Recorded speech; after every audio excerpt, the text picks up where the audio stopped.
Dricus du Plessis est le premier véritable émergent de la scène sud-africaine. Ces derniers temps, on a vu des combattants mettre sur la map UFC des pays entiers. Il y a comme des centres d'impulsion qui prennent lieu, souvent incarnés spécifiquement par un gymnase, une équipe. Je pense à Ilia Topuria avec l'Espagne, je pense à Adesanya avec City Kickboxing, la Nouvelle-Zélande, je pense à Ngannou avec la France, puis même Gane qui a quelque peu pris le relais comme pionnier même du MMA français. Du Plessis paraît un avant-gardiste de la sorte et il sera intéressant de voir si d'autres talents de la région sud-africaine viendront se confirmer après. Le contexte présent sud-africain étendu, comme il a toujours été. Souvent, des pays au régime politique douteux utilisent le sport pour acheter leur image. Je pense au Qatar avec la Coupe du Monde, je pense aux Émirats Unis avec les matchs de boxe, de foot. DDP, c'est un homme blanc avec une copine blanche en Afrique du Sud. Je n'ai pas besoin de retracer son histoire familiale pour en deviner les aspects les plus sombres. Toutefois, je me demande si intra-pays, une grosse partie de la population ne se range pas tout de même derrière Dricus. Les démunis possèdent avant tout l'espoir et je me demande à quel point DDP incarne cette image de réussite à laquelle aspirait.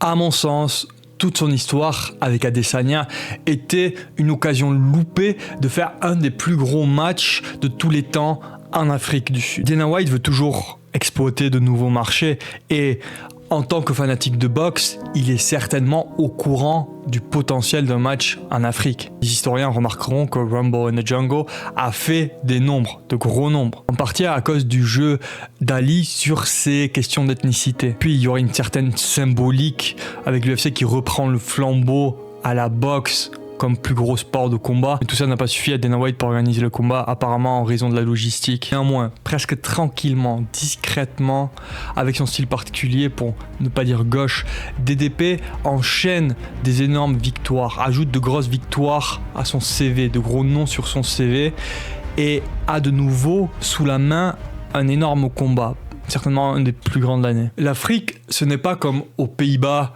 avec le kickboxing, entre parenthèses néerlandais, ce n'est pas comme en Angleterre avec la boxe, entre parenthèses boxe anglaise, ce n'est pas comme en Corée avec le taekwondo, Thaïlande, le muay thai, Japon, karaté, Brésil, jiu-jitsu. Il y a de ces pays qui ont marqué les sports de combat au point qu'ils sont fortement associés à ces disciplines.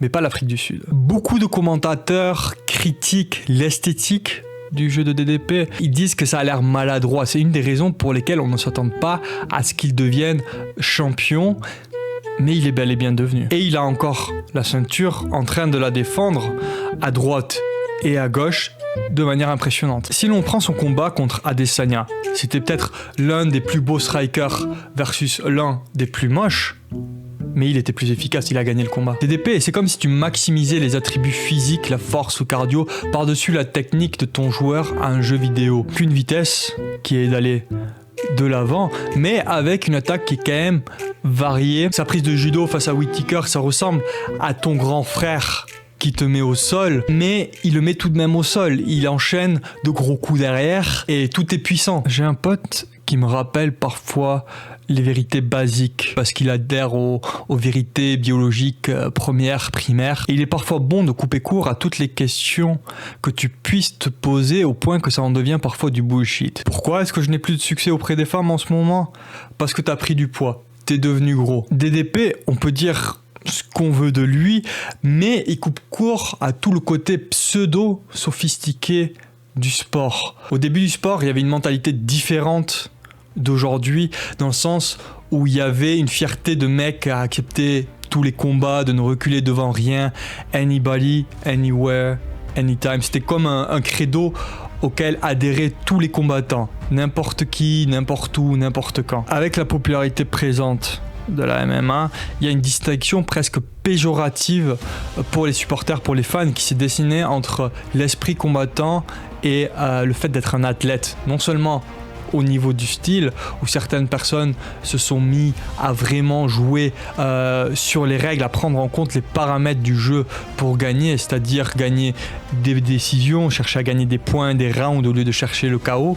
Je pense à Georges Saint-Pierre, mais aussi au niveau de la carrière où on cherche à opérer de manière à éviter les plus grosses menaces. Je pense à John Jones. DDP prend tout commerce, cherche continuellement à finir le combat, ce qui en fait naturellement un préféré des supporters. Dricus est 4e sur la liste pound for pound, c'est-à-dire la liste qui considère toutes les divisions de poids pour demander quel est le meilleur combattant actuel. Ilya est premier avec ce que l'on considère être l'enchaînement de 3 matchs peut-être le plus impressionnant dans toute l'histoire du UFC, mettant en KO successivement des GOATs de la division poids plume, en la personne de Volkanovski, 6e sur la liste pound for pound encore aujourd'hui, puis de Max Holloway, 14e sur la liste pound for pound encore aujourd'hui, jamais mis KO avant, et obtenant dans le 3e match la ceinture poids léger face à Charlo Oliveira, qui n'avait lui non plus jamais été mis KO de la sorte. Toutefois, si DDP ajoute ce scalp à sa collection, il est lui aussi sur un run très impressionnant. Au niveau de la qualité d'opposition,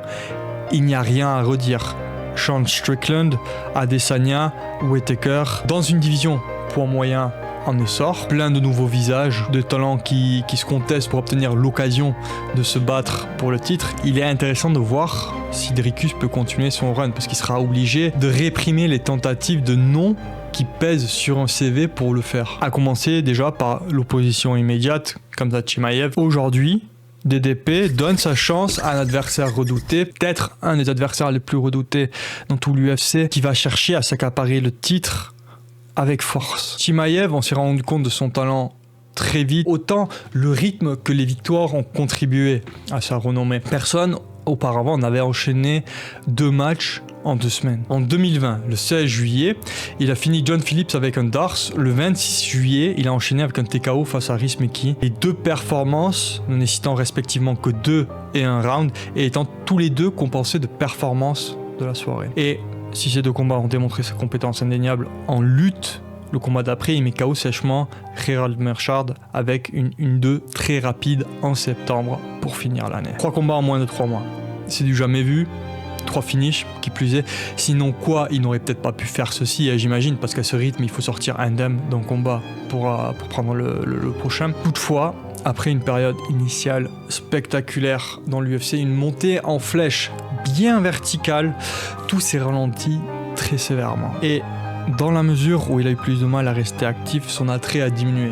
En tout cas, à mes yeux. En décembre 2020, il contracte le Covid-19 et souffre de symptômes puissants et persistants qui nécessitent de multiples hospitalisations, l'annulation d'un combat prévu contre Leon Edwards. Et le pousse même à annoncer sa retraite intempestive sur les réseaux sociaux. Sa situation donnait à penser qu'il ne retrouverait jamais son état de santé, que sa potentielle brillante carrière ne prendrait jamais lieu, finalement. Mais après, non sans l'aide de Kadyrov, président autocrate tchétchène, il décide de continuer sa carrière de combattant, a réussi à retrouver sa contenance, son état de santé pour se battre contre Li Jingliang le 30 octobre 2021 et faire étalage de ses capacités spectaculaires. Le train semblait de nouveau mis en marche, même si personnellement les prochaines haltes m'amènent à me poser des questions. Lorsqu'il fait face à Gilbert Burns dans un match élu combat de la soirée à l'UFC 273, il gagne le match officiellement, beaucoup le donnent à Burns officieusement. Suite à une pesée loupée avant son combat contre Nate Diaz, il passe de poulain adoré à méchant. L'UFC a switché les combattants et Khamzat a réussi à se retrouver un adversaire en la personne de Kevin Holland pour rattraper la chose, mais son attitude lors de la pesée ne plaisait pas. Tout le monde adorait Khamzat Chimaev, mais tout peut basculer en un instant. Comme avec Paddy Pimblett, les potentiels superstars semblent parfois avoir du mal à naviguer toute l'attention qu'ils reçoivent. Il en faut peu pour passer involontairement de héros à un méchant. Personnellement, même sa victoire spectaculaire et rapide contre Hollande était quelque peu ternie par le fait qu'il a tout donné de suite plein gaz sans jamais s'arrêter, sans rien laisser dans la réserve, au cas où Hollande aurait survécu la tempête en début de match. Il a tout donné pour ramener Hollande au sol et le soumettre, mais Hollande aurait pu lui causer pas mal de soucis s'il avait réussi à se remettre sur pied. Après bon, c'est son style, il a réussi son coup, donc je ne vais pas le critiquer excessivement non plus. Mais on peut critiquer le match contre Kevin Holland dans la mesure où on peut critiquer toute l'approche de Chimaev à un combat en général. Toute son approche versus n'importe qui.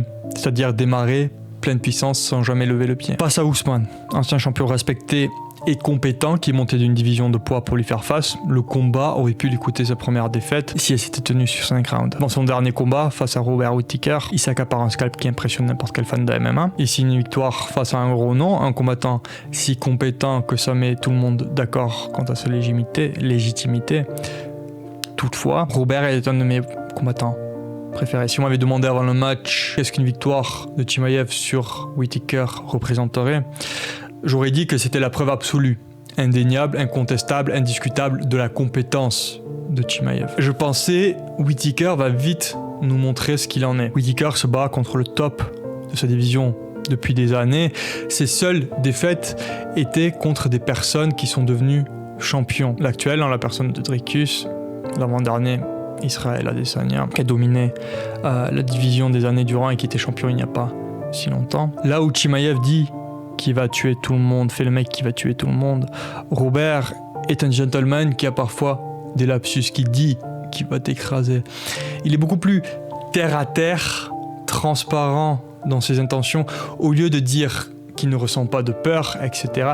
Il va justement l'avouer, et cette cohérence fait qu'il ne se met pas autant de pression sur le dos peut-être qu'un Chimaev qui re-questionnerait peut-être bien jusqu'à son identité après une première défaite, le personnage étant fortement associé au fait d'être invaincu. Je m'attendais à ce que Whittaker gagne le match, pour être honnête. Je pensais qu'il allait réussir à contrer la tempête qu'est Chimaev avec sa lutte qui est quand même très bonne à Whittaker, et que dans les rounds tardifs il allait faire payer à Chimaev sa fatigue et le finir. Mais le match ne s'est pas passé du tout comme ça. Chimaev a gagné rapidement par soumission.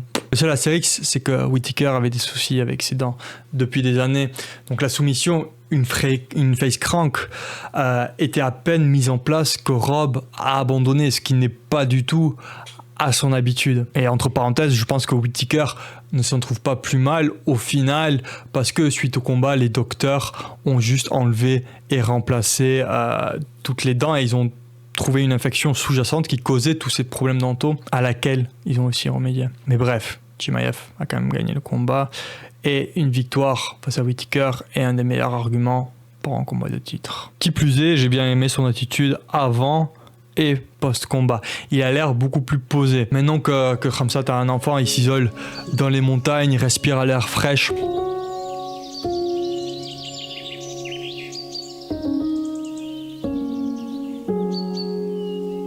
Il semble s'entraîner et rester tranquille autrement.